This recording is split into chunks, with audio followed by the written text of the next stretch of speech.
14. Niki bulan Desember Bu, karena akhir tahun biasa jadi kita dioyak-oyak kegiatan.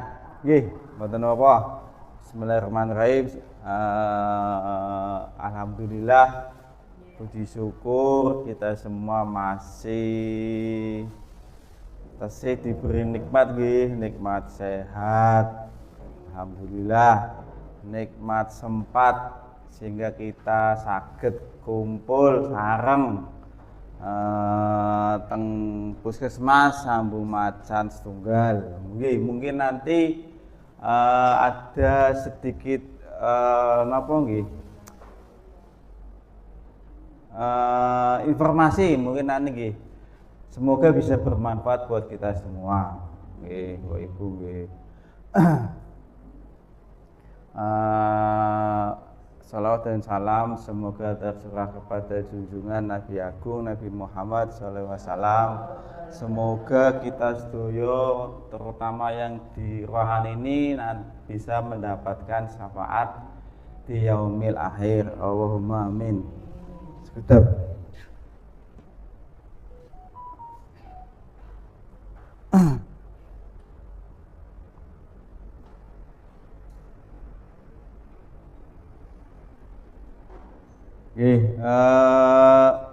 Kalau kemarin minggu kemarin ya Mbah Heni nggih. Dipeseni Mbah Heni, Pak Dokter nanti suruh apa Mbak? Suruh informasi aja tentang HbA1c nggih. Ini dari berapa Mbak yang penderita DM? Kurang lebih 50 orang. Tapi yang datang biasanya 45. Cobi sing DM sing gula. Angkat tangan. Alhamdulillah banyak nggih. Sekitar 130. Nggih, ini kan HbA1c itu nggih dilaksanakan tiap 6 bulan sekali ya Mbak ya? Ya 6 bulan sekali nggih. Ini Mbak. Oke. Niki jenengan pun tahu sedaya mboten niki HbA1c. Bedane kali cek gula puasa, sing cek gula dedek sing disetik ngangge teng mriki niku lho Bu. Ngertos bedane mboten? Kalau sing dicek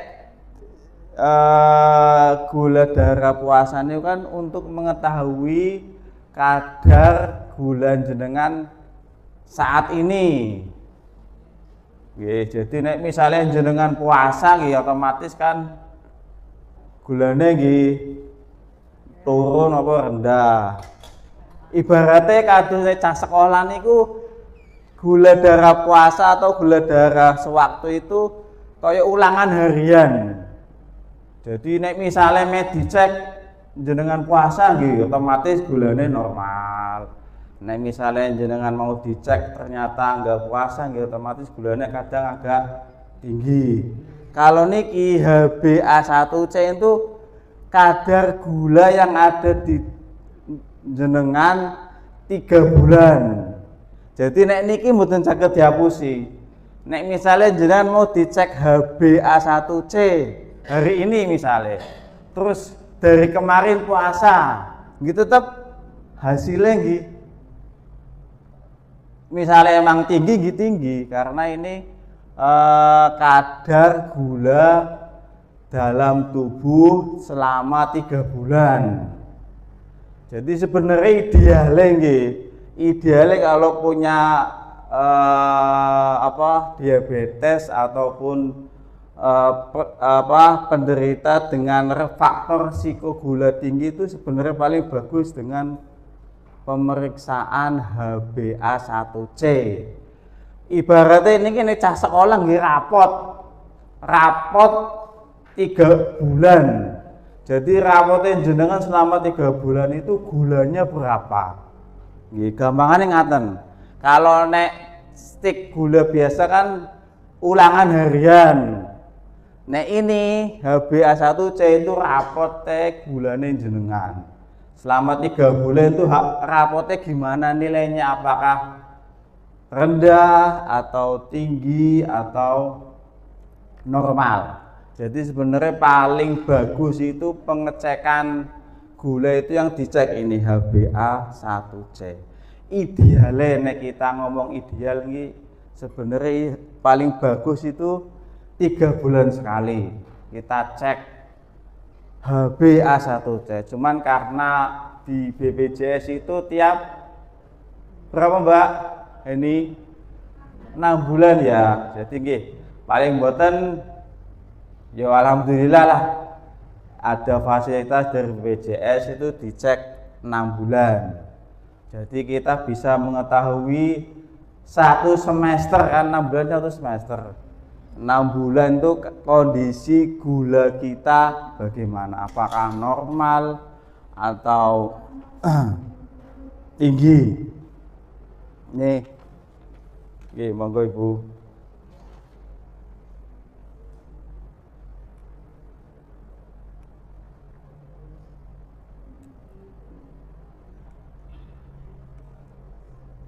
Boleh. Niki mboten nese Bu ya, apa kuwi? Kula nggih mboten ketingal tulisane. Sing penting-penting mawon nggih. Niki. Kula nggih macane nggih bingung kok. Waduh bingung. Nggih, itu intinya itu. Jadi penderita diabetes dianjurkan untuk melakukan pemeriksaan HbA1c secara berkala. Monggo Mas, gila niki petugasnya niki. Setidaknya 3 sampai 6 bulan sekali. Mengapa 3 bulan idealnya? Karena umur sel darah itu 3 bulan. Jadi umur sel darah yang ada di dalam tubuh 3 bulan. Setelah 3 bulan sel darahnya mati, ganti yang baru lagi. Makanya idealnya itu dicek sel darah kandungan HbA1c di sel darah itu tiap 3 bulan sekali. Niki nilai normal HbA1c. Jenengan apalagi yang penderita gula kan mesti di itunya ada nggih hasil nilai ininya HbA1c. Normal jika nilai HbA1c itu di bawah 5,7%. Itu normal. Jadi orang-orang yang tidak punya yang gulanya normal itu HbA1c-nya di bawah 5,7%. Yang prediabetik atau sebelum kena gula itu nilainya 5,7 sampai 6,4%. Jadi jenengan nilainya mungkin 6%, berarti itu udah harus hati-hati karena mendekati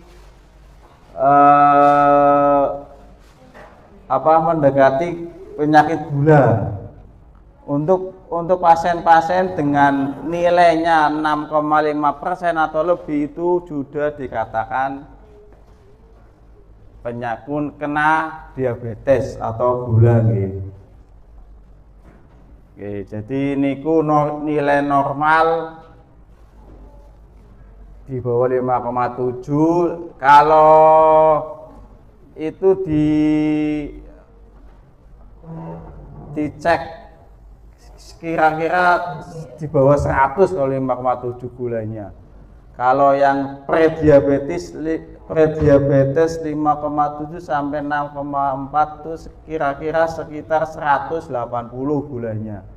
Kalau 6,5% itu kira-kira 200 ke atas gulanya gitu. Karena kalau HbA1c kan nilainya apa? Pakainya persentase. Apakah normal, prediabetes maupun diabetes.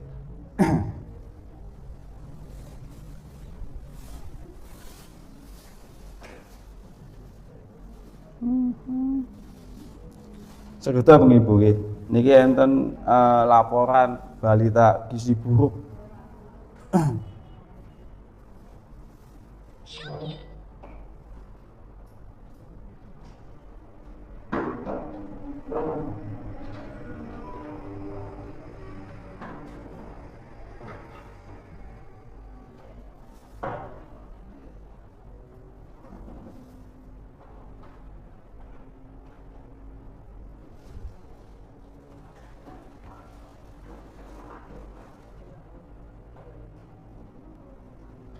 Oke.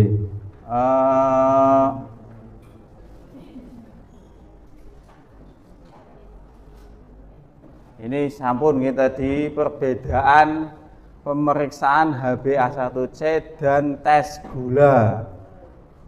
Oke, kalau tes gula itu sampun tadi kalau HbA1c itu ibaratnya kayak rapot kita selama 3 bulan.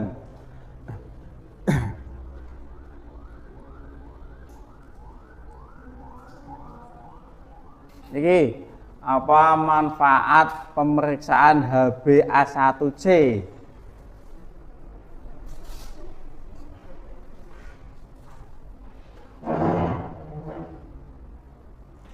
Satu, untuk menilai kualitas pengendalian diabetes mellitus bagi yang terkena penyakit DM. Jadi nek kita cek, kita tahu HbA1c, maka kita bisa mengetahui bagaimana perkembangan pengobatan kita. Terus 2, menilai efek terapi atau perubahan terapi setelah 8 sampai 12 minggu dijalankan. Yang 3, mencegah terjadinya komplikasi kronik diabetes mellitus. Oke.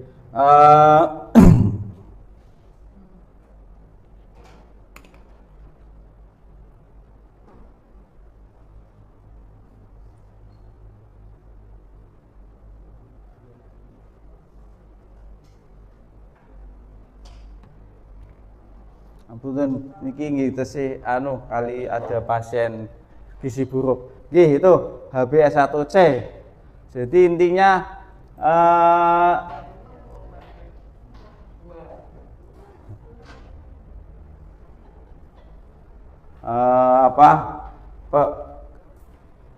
HbA1c itu sangat sangat penting dalam pengendalian penyakit gula. Sebenarnya gula itu kita dapat gula itu dari mana? Kita makanan mengandung gula, nasi, terus yang kita makan itu semua mengandung gula. Untuk orang rata-rata kebutuhan gula sehari itu 200 kalori untuk laki-laki.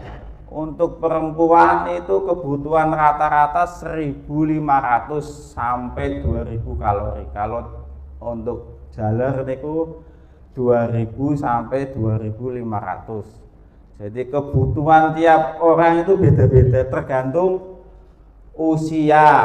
Satu, mungkin kalau udah di atas 50 tahun benten kali usia 30 tahun.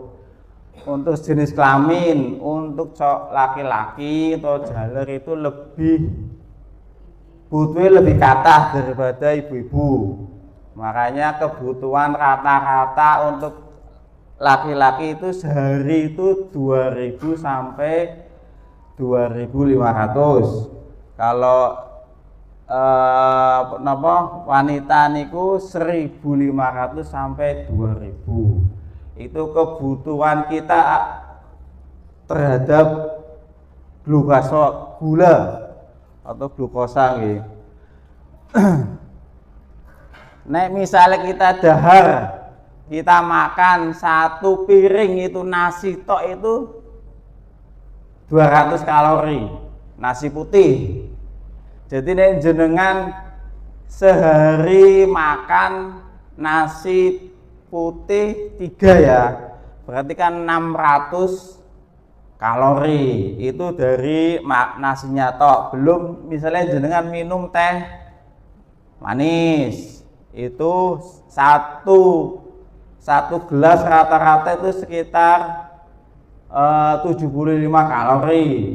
Niku nek segelas. Nek sedinten misalnya minumnya 5 gelas, yo sekitar 400 kalori. Jadi nanti sebenarnya saged dihitung, karena hubungannya wong kena gula itu intinya kita bisa mengendalikan kalori, mengendalikan glukosanya. Makanya kadang kalau orang-orang dengan kondisi dia punya diabetes, disarankan makannya itu nasi merah.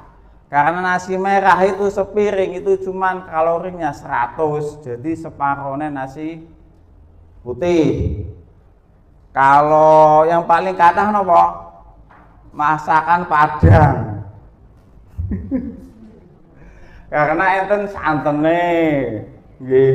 Jadi banyak santannya, makanya kalori yang ada di makanan Padang itu 500 kalori, Bu. Makanya untuk jenengan sing punya gula, yo sebulan ya pengen masakan Padang, yo sebulan sekali mawon. Toh tambah pengen mawon. Lebih baik itu kalau pada penderita diabetes itu paling baik itu makannya dengan nasi merah gitu. Jadi intinya untuk penderita gula itu sebenarnya secara teori ilmunya itu kita kelola antara kalori yang masuk dengan kalori yang keluar. Padahal kita butuhnya misalnya kados kula butuhnya, karena laki-laki kan butuhnya sehari 2000 kalori. Jadi sebisa mungkin caranya gimana biar dalam sehari itu butuhnya 2000 kalori. Sing saged ngontrol kan jenengan sedaya nggih. Karena namanya obat kan cuman membantu. Sebenarnya yang paling dibutuhkan untuk penderita gula atau diabetes itu adalah dengan mengatur atau mengontrol kalori yang kita makan tiap hari. Nek misalnya kita, makanya untuk penderita gula itu sebenarnya untuk lebih daharin atas karena nggak boleh sembarangan makan atau sembarangan minum manis. Itu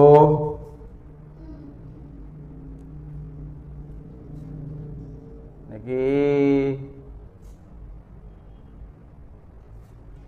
yang jenengan dapat di pemeriksaan tiap 6 bulan. Selain untuk menderita hipertensi, DM, dapat pemeriksaan kolesterol total, HDL, LDL, trigliserida dan fungsi ginjal. Tujuan utama adalah untuk memantau perkembangan penyakit, untuk mendeteksi komplikasi, dan untuk meningkatkan kualitas hidup peserta prolanis melalui pemantauan dan edukasi rutin. Makanya sebisa mungkin diusahakan tiap 6 bulan itu jenengan bisa dicek di puskesmas karena nanti kan setahun kan bulan Juni dan bulan Desember. Niki nek jenengan cek niki piro Mas? 800.000 Bu. Jadi lumayan ini kita karena jenengan itu sudah ikut BPJS, jadi semua nanti yang bayar kan BPJS, jenengan boten usah bayar. Alhamdulillah dapat napa subsidi dibayari BPJS senilai 800.000. Ibaratnya jenengan dapat BLT. BLT senilai bulan ini dapat BLT senilai 800.000. Nggih alhamdulillah. Syukuri mawon. Nih nanti selain tadi HbA1c juga nanti dapat pemeriksaan ini nggih, HDL, LDL, kolesterol total.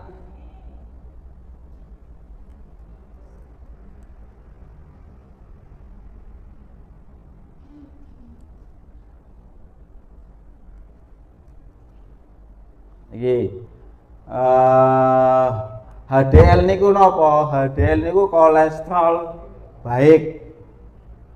Nggih. Niku normale lebih dari 60. Kalau LDL niku kolesterol jahat. Jadi nek jahat nggih harus sedikit atau kurang dari 130. Semakin sedikit semakin baik. Kalau HDL kolesterol baik semakin banyak nggih semakin baik nggih. Bedane niku kalau HDL itu kolesterol baik, H itu baik nggih. Jadi nek semakin banyak semakin baik. Kalau LDL kolesterol jahat semakin sedikit semakin baik nggih. Kan ada 2 HDL sama LDL. Terus ada juga pemeriksaan kolesterol total. Nilainya kurang dari 200 mg per desiliter. Semakin rendah jumlahnya semakin baik. Terus yang terakhir ya selanjutnya trigliserid. Nilainya itu kurang dari 150 mg per desiliter. Semakin rendah jumlahnya semakin baik. Ini untuk penderita hipertensi ini memang sangat penting untuk diketahui kadar kolesterol. Monggo Bapak. Ji, monggo. Mbak. Monggo satu mawon. Kursi.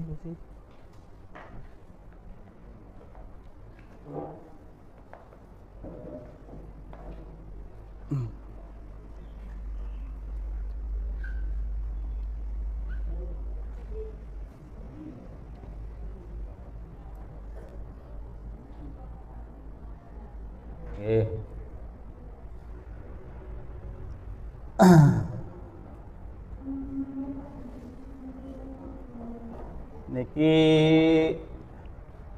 tips sehat mengendalikan kadar kolesterol.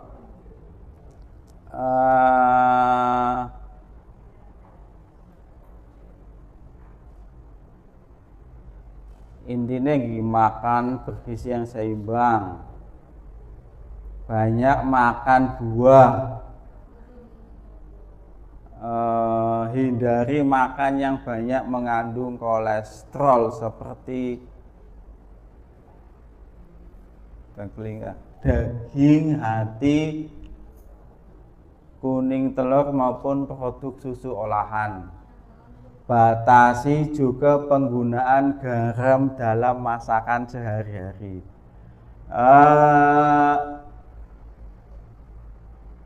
Di bawah 2 sehari itu kurang dari 2 sendok itu penggunaan garam, 2 sendok teh. Batasi penggunaan garam untuk apalagi untuk pasien penderita hipertensi, sebisa mungkin membatasi penggunaan garam. Ini pemeriksaan selanjutnya itu pemeriksaan kadar ureum dan kreatinin untuk menilai fungsi ginjal.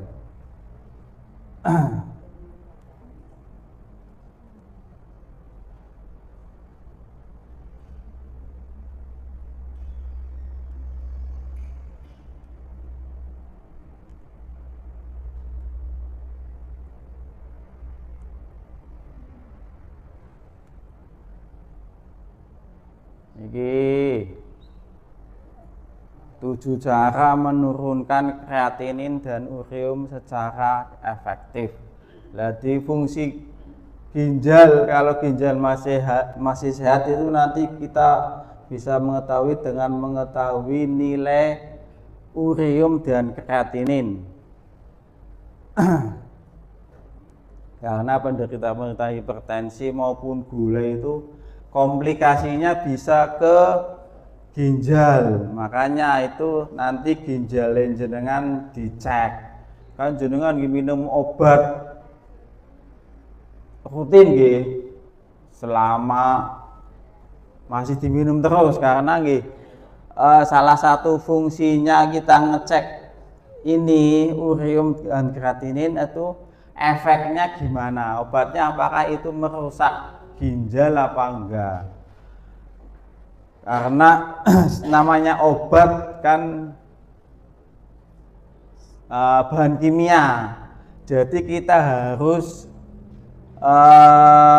namanya bahan kimia kan merusak organ. Kalau minumnya tidak teratur, minumnya enggak sesuai dengan dosis, makanya fungsinya tiap 6 bulan nanti dicek ginjalnya itu untuk mengetahui apakah ginjal jenengan itu masih sehat semua mboten. Jadi kalau misalnya masih sehat kan nanti pengobatannya masih bisa terkontrol. Misalnya ginjalnya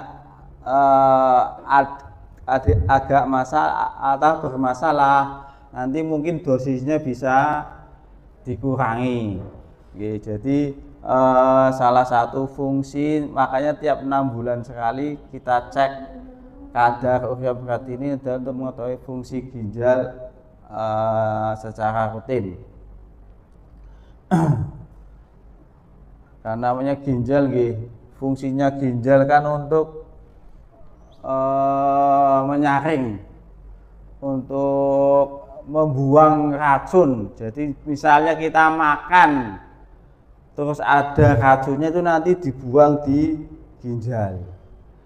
Makanya kalau orang kena ginjal biasanya itu karena racun-racun yang harusnya dibuang mboten saged dibuang, airnya menyerang ke lainnya, misalnya merusak ginjal, akhirnya kita cuci darah karena darahnya itu kotor, mengandung racun. Makanya perlu dicek kandungan ureum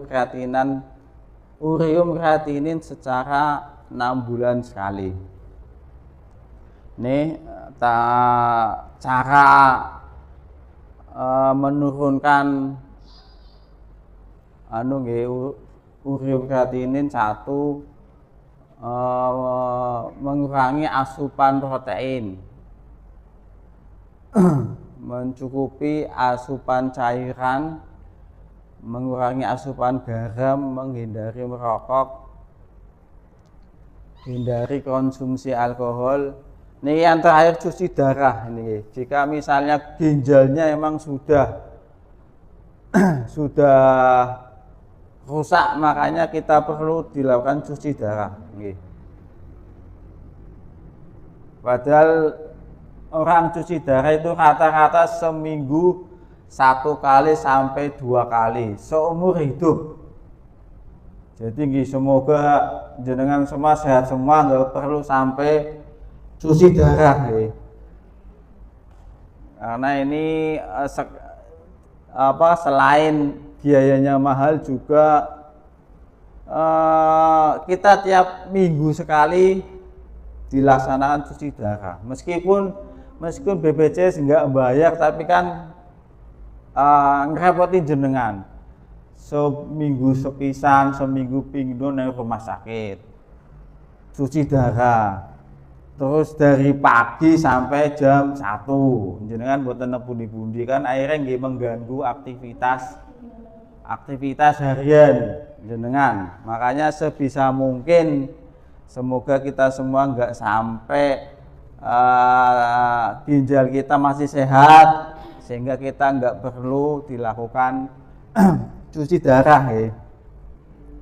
Makanya mohon untuk tiap 6 bulan sekali jenengan bisa datang, karena nanti ada pemeriksaan yang salah satunya pemeriksaan ini fungsi ginjal. Oke, mungkin itu penyuluhan hari ini.